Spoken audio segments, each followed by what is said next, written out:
Crypto की चमक ने दुनिया को चौंकाया। नई डिजिटल मुद्रा, नई उम्मीदें, हर स्क्रीन पर क्रिप्टो की बातें, चैनल, सब्सक्राइब और तेज रिटर्न के दावे। पर इन चमकदार स्क्रीन के पीछे जोखिम भी छिपा है। ध्यान से देखें। उन्होंने बैंकों से मुक्ति का वादा किया था, उन्होंने धन, गोपनीयता और क्रांति का वादा किया था, लेकिन लाखों लोगों के लिए यह घोटालों, नुकसानों और टूटे हुए सपनों में समाप्त हो गया। स्वागत है नई सोने की होड़ में, क्रिप्टो घोटालों की दुनिया में। एक डिजिटल वाइल्ड वेस्ट जहां भाग्य सेकंडों में बनते हैं और इससे भी तेजी से खो जाते हैं। तो आज हम क्रिप्टो के अंधेरे पक्ष में गोता लगा रहे हैं, जहां प्रचार धोखे से मिलता है और लालच तकनीक से। 2009 में बिटकॉइन का जन्म हुआ, एक क्रांतिकारी विचार, धन जो सरकारों या बैंकों द्वारा नियंत्रित न हो। लेकिन आज तक तेजी से आगे बढ़े तो हमारे पास 10,000 से अधिक क्रिप्टो करेंसी है। प्रत्येक दावा कर रही है कि वह अगला बड़ा चीज है, और उस विस्फोट के साथ कुछ और आया। घोटालेबाज, प्रभावशाली लोग और नकली प्रोजेक्ट सभी सोने की होड़ का पीछा कर रहे हैं। यूट्यूब विज्ञापनों से लेकर सेलिब्रिटी समर्थनों तक संदेश हर जगह था, अभी खरीदो वरना भविष्य को चूक जाओगे। लेकिन जैसा कि कई लोगों ने कठिन तरीके से पता लगाया, कभी कभी भविष्य एक धोखा होता है। चलो देखते हैं कि ये घोटाले वास्तव में कैसे काम करते हैं।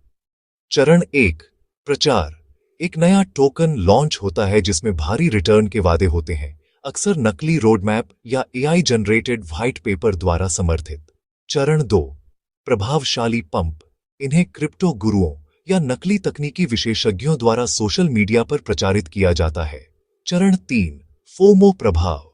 लोग खरीदने के लिए झपट पड़ते हैं, चूकने के डर से प्रेरित। चरण 4, रग पुल। डेवलपर्स गायब हो जाते हैं, वेबसाइटें गायब हो जाती हैं और निवेशक डिजिटल धूल थामे रह जाते हैं। इसे रग पुल कहा जाता है और अरबों इसी एक ट्रिक से गायब हो चुके हैं। आपने शायद FTX के बारे में सुना होगा, जो कभी दुनिया की सबसे बड़ी क्रिप्टो एक्सचेंजों में से एक था, अब तकनीकी इतिहास का सबसे बड़ा घोटाला। संस्थापक सैम बैंकमैन-फ्राइड को एक जीनियस के रूप में सराहा गया, जब तक कि अरबों डॉलर गायब न हो गए।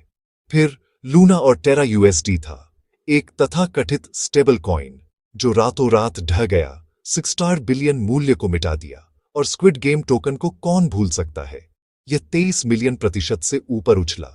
फिर डेवलपर्स सारे पैसे लेकर गायब हो गए।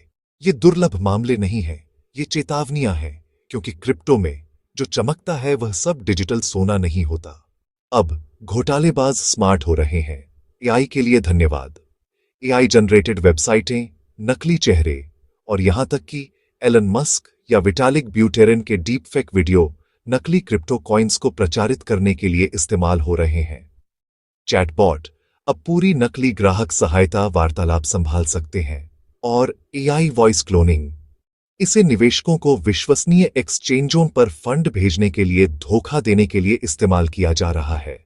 यह अब सिर्फ घोटाला नहीं है, यह एक स्वचालित धोखे का उद्योग है। लेकिन यह सच्चाई है, क्रिप्टो घोटाले सिर्फ तकनीक की वजह से काम नहीं करते, वे मानव मनोविज्ञान की वजह से काम करते हैं।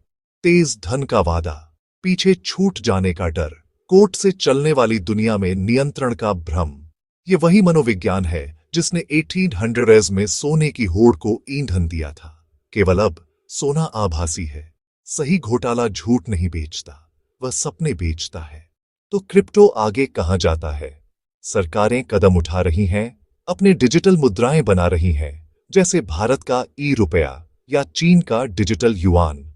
इस बीच क्रिप्टो नवप्रवर्तक ब्लॉकचेन ऑडिटिंग और एआई फ्रॉड डिटेक्शन के माध्यम से पारदर्शिता के लिए धकेल रहे हैं। प्रश्न यह है, क्या विनियमन क्रिप्टो को बचाएगा या उसके मूल उद्देश्य को नष्ट कर देगा?